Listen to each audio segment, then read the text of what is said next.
Cachorro de policial late todos os dias para a casa abandonada ao sair para passear. Quando o homem decide entrar no local, não acredita no que encontra. Era uma manhã típica de outono na pequena cidade para onde o policial Reginaldo tinha sido transferido, que conservava aquele ar rústico e sereno, tão diferente das movimentadas metrópoles por onde ele havia passado.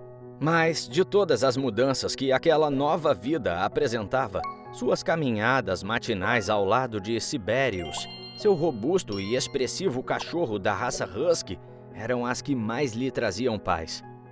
Os dois andavam pelas ruas aproveitando o frescor do amanhecer e a quietude das casas. Só que de um tempo para cá, ao passearem por uma rua de paralelepípedos cheia de árvores altas e casas antigas, uma em particular sempre chamava a atenção do seu fiel cão. Era uma construção que mostrava os sinais de abandono, janelas quebradas, tinta descascando e um jardim que há tempos não via os cuidados de um jardineiro. Curiosamente, a cada vez que se aproximavam daquele local, Sibérius se mostrava inquieto. Primeiro, seu pelo arrepiava e seus olhos fixavam-se na entrada. Em seguida, como se sentisse algo que Reginaldo não percebia, o cachorro começava a latir freneticamente, tentando avançar em direção à casa. A cena se repetia diariamente, sem falhas. Inicialmente, o policial achou que era apenas a curiosidade canina natural, mas com o tempo, começou a questionar-se. O que poderia haver naquela casa abandonada que chamava tanto a atenção de seu cão? "O que foi, garoto? Não tem nada lá?" dizia ele, acalmando Sibérius. Entretanto, sua tentativa de tranquilização parecia ineficaz. O volume e a intensidade dos latidos cresciam, e a cada dia que passava, era como se o cachorro quisesse comunicar algo urgente, algo que apenas ele conseguia perceber. Pessoas que moravam por ali, pelo local, olhavam pela janela, curiosos, para o Husky. Uns até xingavam o homem por levar o animal tão barulhento para lá. E apesar de seu amigo canino insistir, Reginaldo hesitava em se aproximar da propriedade. Contudo, a cada latido e olhar insistente de Sibérius, a curiosidade crescia. "Venha, vamos embora, amigão. Já estamos incomodando os vizinhos", disse ele após levar uma bronca de uma senhorinha que pediu para que o cachorro ficasse quieto. A cada passo que se afastavam da casa, a sensação de que algo estava errado apenas crescia no peito do policial. E todos os dias essa mesma situação acontecia. O homem até chegou a mudar a rota de sua caminhada. Porém, a curiosidade é uma chama que, uma vez acesa, torna-se difícil de apagar. Era assim que Reginaldo se sentia em relação àquela casa abandonada. Precisava saber o que raios seu cachorro tinha com ela. Depois de tantos inexplicáveis comportamentos de Sibérius, a edificação se transformou em um enigma que ele sentia a necessidade de desvendar. O policial chegava em casa depois do trabalho e começava a investigar a história daquele lugar na internet, mas não achava nada relevante. Ele até chegou a se infiltrar por entre o bairro, vestindo roupas normais, evitando qualquer referência à sua profissão, apenas para poder fazer perguntas aos moradores mais antigos dali, aqueles que viveram tempo suficiente para conhecer os segredos que as novas gerações não sabiam. O primeiro a fornecer informações foi um velhinho, seu Antônio, um barbeiro que trabalhava há décadas no mesmo local e que se orgulhava de sua capacidade de recordar histórias enquanto cortava cabelos. "Ah, aquela casa", disse ele, limpando suas tesouras. "Foi residência de uma família um tanto isolada. Não se misturavam muito. Diziam que o pai era um estudioso, sempre com livros e mais livros." Enquanto contava, o barbeiro não percebeu que Reginaldo era um policial. Então, continuou. "Houve um incêndio terrível lá, uns bons anos atrás. Muito trágico. Matou um dos filhos. Após o ocorrido, eles se mudaram e nunca mais voltaram. Muitos falaram que foi um acidente, mas eu acho que foi coisa de espíritos. Eu tenho certeza. Reginaldo agradeceu ao senhor e, com mais perguntas em mente, seguiu adiante. Depois encontrou Dona Célia, uma senhorinha que sempre estava sentada em seu banco favorito, alimentando os pombos e cuidando das plantas ao redor. Ela era conhecida por todos como a guardiã das histórias locais. Ele se aproximou e, depois de uma breve conversa sobre o clima e as novidades da cidade, trouxe à tona a casa misteriosa. Dona Célia, com seus olhos aguçados e expressão séria, se lembrou bem. Essa casa sempre teve uma energia estranha. Começou ela olhando distante, como se as memórias estivessem passando diante de seus olhos. E desde que essa família se foi, ninguém nunca mais quis morar lá. Ela fez uma pausa, olhando para as plantas como se buscasse ali as palavras certas. Sabe, meu neto brincava com um dos meninos. O que morreu, coitado. Ele sempre falava sobre barulhos estranhos à noite e sombras que se moviam nas paredes. As crianças da época diziam que era uma casa mal assombrada. Outro morador, dono da padaria, interveio na conversa. Minha avó contava que, antes do incêndio, à meia-noite, dava para ouvir umas músicas vindo daquela casa. Ela acreditava que a família fazia rituais. Mas sabe como é? Velhas histórias. Reginaldo, absorvendo cada informação, começou a montar um quebra-cabeça em sua mente. As peças, embora confusas, começavam a se encaixar. A casa não era apenas abandonada, ela era repleta de mistérios e superstições. Mas ele era um cético e não acreditava nessas baboseiras sobrenaturais. Para ele, tinha que ter uma explicação lógica para o seu cão ficar incutido com aquela residência. Por que nunca demoliram ou reformaram a casa? Perguntou o policial. A velhinha suspirou. Sei lá. Acho que ninguém quer morar numa casa mal assombrada. Não sei. Conforme o dia se encerrava, o policial tinha mais perguntas do que quando começou. A única certeza era que aquela casa, com suas janelas quebradas e aura de mistério, escondia segredos que iam muito além do que os olhos podiam ver. E ele estava determinado a descobrir o que era. Então, uma bela noite, particularmente escura, com nuvens pesadas cobrindo o céu e a lua, o homem e seu cão saíram para caminhar. Ele havia recebido um chamado cedinho, por isso não pôde fazer sua usual caminhada matinal naquele dia. Depois que chegou da delegacia, foi passear com seu amigo Husky. Que noite bonita, rapaz! Ele falou para seu amigo. O silêncio da rua e as casas já se preparando para dormir era admirável, quebrado ocasionalmente pelo canto distante de um grilinho ou o barulho do vento nas folhas. O cansaço nos ombros do policial era evidente. O dia havia sido intenso, sugando sua energia, e o homem andava distraído por aí, com aquelas perguntas na cabeça ainda. O que raios tem aquela casa?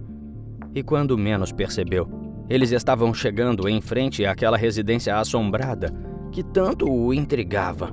Não foi surpresa quando Sibérius, mais uma vez, se agitou. Seus latidos ecoavam com um tom de urgência e ansiedade. As orelhas do animal estavam eretas e seus olhos fixos na sombria construção. Ah, tá bom, eu vou lá ver, exclamou Reginaldo, rendendo-se à curiosidade e à preocupação com o comportamento de seu cão. Ele estava prestes a adentrar o terreno quando parou por um momento para observar a fachada da casa. Que visão arrepiante!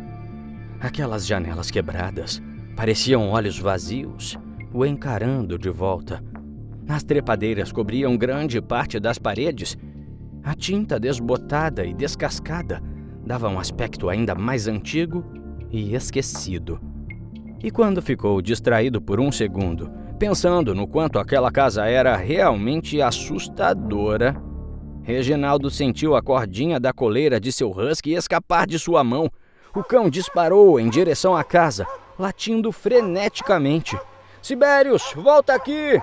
Gritou o policial, mas o animal já havia sumido de vista. O portão de metal enferrujado rangeu assustadoramente quando o homem o empurrou. Sua entrada foi marcada por um sentimento intenso de apreensão.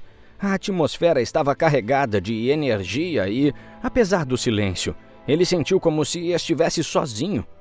Meu Deus, que lugar horrível! Ele caminhava lentamente e então resolveu pegar sua lanterna. Só que, ao iluminar o chão, ele notou algo que o intrigou. Pegadas, frescas, na poeira.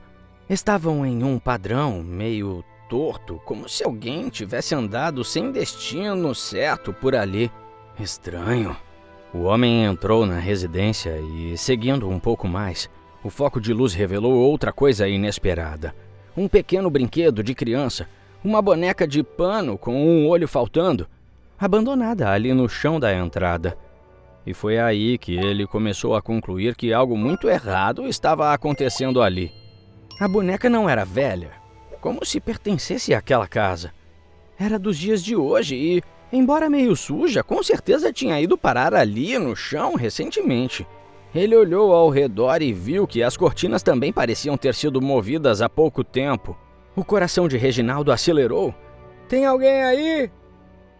Ele perguntou em voz alta, tentando driblar o medo que se apossava dele, porém a única resposta foi o silêncio. Com a arma em uma mão e a lanterna na outra, ele avançou lentamente. Chamou baixinho por Sibérius, esperando ouvir o latido familiar de seu amigo canino, mas em vez disso, mais silêncio. Em sua mente, ele ainda tentava assimilar todos os detalhes estranhos que havia encontrado até agora, mas era evidente que estava receoso. Apenas a luz da sua lanterna cortava a escuridão, mostrando a arquitetura deteriorada do local. O chão estava coberto por uma camada espessa de poeira, e os antigos móveis meio queimados por conta do incêndio davam medo só de olhar. Claro que aquele local também não era nada seguro, afinal, sua estrutura foi prejudicada pelo fogo. Então ele sabia que corria perigo estando ali. O homem olhava de um lado para o outro, à procura de seu cão, quando de repente, por entre o silêncio opressor, um som suave chamou sua atenção, pois não deveria surgir ali. O choro de um bebê.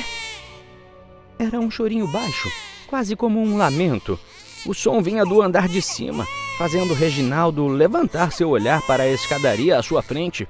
Cada degrau com manchas escuras do incêndio fazia um rangido medonho que ecoava pela casa. À medida que subia as escadas, o choro se tornava mais perto. Sua mente começou a ser invadida por pensamentos tumultuados. Seria uma armadilha? Ou talvez fosse o eco de alguma tragédia passada? Será que era mesmo assombrado aquele lugar? Ele tentava se concentrar, mas a combinação do choro e a atmosfera da casa tornava difícil manter a clareza de pensamento. No topo das escadas, o policial se deparou com um corredor longo e estreito, com várias portas fechadas. O choro parecia vir do final do corredor, de uma porta entreaberta que deixava escapar uma luz fraca. Com a respiração pesada e o coração batendo forte no peito, ele avançou lentamente. Finalmente chegou à porta. Com um suspiro, Reginaldo a empurrou de uma vez, e foi aí que a cena diante de seus olhos o deixou paralisado. Uma mulher com cabelos desgrenhados e olhos arregalados pelo medo estava sentada em um antigo sofá. Em seus braços, ela segurava um bebê recém-nascido, cujo choro suave era o que havia guiado o policial até aquele quarto. E ao seu lado, deitadinho, Sibérius. O olhar da moça encontrou o dele, e por um momento ambos permaneceram em silêncio por um instante, até que ela gritou chorando: Por favor, não me machuque, por favor!" E abraçava seu filho contra si como se tentasse protegê-lo. O homem abaixou a arma e a lanterna, tentando mostrar que não tinha intenções hostis, e perguntou com suavidade: "Quem é você? O que é que você está fazendo aqui?" A jovem, com as lágrimas escorrendo por seu rosto, enquanto o bebê continuava a chorar, desabou. Verônica era seu nome. Estava claramente abalada. Seus olhos refletiam um misto de desespero e esperança ao encontrar alguém que poderia, talvez, ajudá-la. Você não vai me prender? Ela falou ao ver a arma de Reginaldo. Rapidamente o homem compreendeu a gravidade da situação e guardou o revólver. Com uma voz suave e tranquilizadora, disse: Não se preocupe. Eu não estou aqui para machucar ninguém, minha querida. Eu sou policial. Esse aí é o Sibelius, meu cachorro. O animal se levantou e foi para o lado de seu dono. Estava com um olhar brilhante, como se dissesse: Viu? Eu disse que tinha alguém aqui nessa casa. E Reginaldo continuou: O que é que está acontecendo? Por que está aqui sozinha? Percebendo o frio que a mulher sentia, ele tirou seu casaco e o colocou sobre os ombros dela. Aqui. Você deve estar sentindo frio. Ele murmurou com sua expressão mostrando genuína preocupação. Verônica olhou para ele e um leve brilho de gratidão apareceu em seus olhos cansados. Obrigada, ela disse antes de soluçar novamente. Segurando o casaco firmemente ao redor do corpo, a moça começou a falar sobre o motivo pelo qual estava lá. Eu vim para cá porque, bem, eu estava fugindo. Este lugar, eu pensei que estaria segura aqui, que ele nunca pensaria em me procurar nessa casa abandonada. Reginaldo se sentou ao lado dela, e seu olhar ficou atento e compreensivo. Quem é ele? E por que está fugindo? Meu marido. Verônica suspirou profundamente. Nós nos casamos jovens e, a princípio, ele era gentil, mas com o tempo ele mudou. Ficou violento, possessivo. Ela chorava. E quando nosso filho nasceu, tudo piorou. Ele não aceitava que eu desse atenção ao bebê. Tinha ciúmes, raiva. Eu fiquei com medo de que ele pudesse fazer algo terrível. O olhar do homem endureceu e seus instintos policiais entraram em alerta máximo. Você tem razão em fugir. A primeira prioridade agora é garantir a sua segurança e a do bebê. Ela concordou, olhando para o filho. Eu só quero que ele cresça em um lugar seguro, longe de todo esse horror. O policial pegou seu rádio e fez contato com a delegacia, reportando a situação e solicitando reforços e assistência. Enquanto esperava, ele continuou falando com Verônica, tentando tranquilizá-la. Vamos cuidar de você e do seu filho, Verônica. Eu prometo, disse ele com determinação. A mulher olhou para Reginaldo com os olhos ainda cheios de medo, mas agora com uma faísca de esperança. Ele disse que me encontraria onde quer que eu fosse. Ela sussurrou, como se estivesse confessando seu maior medo. O homem apertou suavemente a mão dela, transmitindo segurança. Enquanto estiver sob minha proteção, nada vai acontecer a você ou ao seu filho. Vamos garantir que vocês dois estejam seguros. A notícia da prisão do marido violento de Verônica correu a cidade em um piscar de olhos. As pessoas antes receosas e temerosas daquela casa abandonada agora viam com bons olhos o potencial transformador que ela poderia ter. Tudo mudou graças à determinação de Reginaldo e ao suporte de sua fiel equipe. O processo de prisão foi iniciado. As informações fornecidas pela jovem foram cruciais. Ela descreveu detalhadamente os maus tratos, mostrou evidências de sua fuga desesperada e as marcas em seu corpo. Com a ajuda do policial, conseguiu provar na justiça que estava em grave perigo. A condenação do marido de Verônica veio rapidamente, o que deixou a moça aliviada. Ela recuperou sua casa, o local onde morava com seu ex-marido, e pôde criar seu filho feliz e segura. Tempos depois, com o caso resolvido, Reginaldo olhava para aquela antiga mansão abandonada com um novo propósito em mente. A cada dia que passava, a ideia de transformar aquele lugar tomava mais forma em sua cabeça. Ele via mais do que paredes velhas e janelas quebradas. Via uma oportunidade de mudar vidas, de dar um novo propósito para um lugar que já havia sofrido tanto. E então, com o apoio da prefeitura e de vários membros da cidade, ele iniciou o processo de reforma. A casa, que já havia sido escura e ameaçadora, foi se iluminando, ganhando vida. O interior foi equipado para acomodar e apoiar mulheres e seus filhos que precisavam de um lugar seguro, assim como Verônica um dia precisou. Era um refúgio para elas, até que fossem encaminhadas para um local definitivo ou que reestruturassem suas vidas. O dia da inauguração da Casa Esperança foi um marco para a cidade. Reginaldo, ao lado de Verônica, que agora era uma das coordenadoras do centro, cortou a fita vermelha sob os aplausos da multidão. Em seu discurso, ele mencionou a importância de olhar além das aparências, de enxergar as possibilidades onde outros veem obstáculos e de transformar tragédias em oportunidades de crescimento e esperança. A moça, com os olhos marejados de emoção, também se pronunciou. Este lugar foi meu ponto de fuga, graças ao Reginaldo e ao Sibérius, que com suas insistentes latidas me descobriu escondida ali. Eu tô viva e eu posso fazer a diferença para outras mulheres que passam pela mesma situação. A Casa Esperança se tornou um pilar. Grupos de apoio foram formados, programas educacionais e de capacitação profissional foram implementados e a casa estava sempre repleta de risadas, conversas e planos para o futuro. E no centro de tudo estavam o policial e seu cão, que haviam iniciado essa transformação. O legado dos dois na comunidade foi imenso e logo muitos outros projetos foram acionados, mostrando como um ato de bondade pode criar ondas de mudança positiva. E assim, uma antiga casa abandonada e mal assombrada, um refúgio de medo e mistério, se transformou em um símbolo de esperança, amor e transformação. E se você gostou dessa história, com certeza o próximo vídeo que está aparecendo aqui na sua tela vai te emocionar também. Então não se esqueça de se inscrever no canal, deixar o seu gostei e ativa o sininho das notificações para não perder nenhuma das nossas próximas histórias emocionantes. Um beijo grande e até o próximo vídeo.